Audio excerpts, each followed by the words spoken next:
নমস্কার, আপনারা দেখছেন এখন দাসপুর বার্তা। রথযাত্রা ও মেলায় সঙ্গীত প্রতিযোগিতা আদমপুর ফুটবল ময়দানে।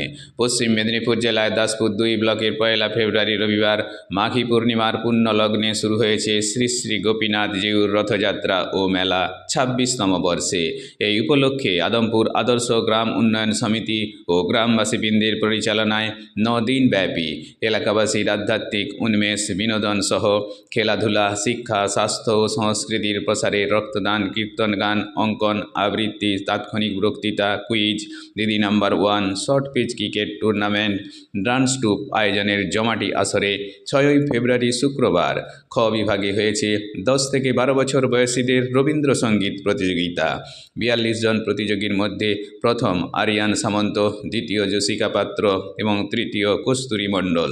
গ বিভাগে 13 থেকে 15 বছর বয়সীদের দেশাত্মবোধক সঙ্গীত প্রতিযোগিতায় 22 জনের মধ্যে প্রথম সায়ন্তিকা প্রামাণিক, দ্বিতীয় সৃষ্টি পাল এবং তৃতীয় রিয়া গোস্বামী।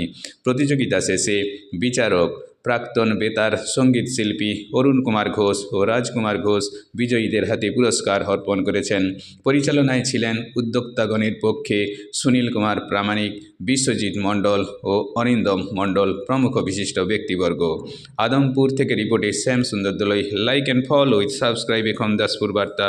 এই দাসপুর বার্তায় যুক্ত হন, আলোর পথে এগিয়ে চলুন।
এদিকে আদর্শ আদর্শ গ্রাম উন্নয়ন সমিতির সভাপতি মাননীয় গোপীবল্লভ বেরা মহাশয়।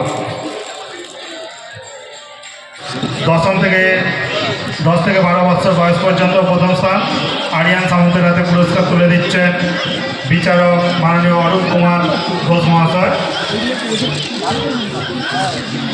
দ্বিতীয় স্থান জসিতা পাত্রের হাতে পুরস্কার তুলে দিচ্ছেন অপর এক বিচারক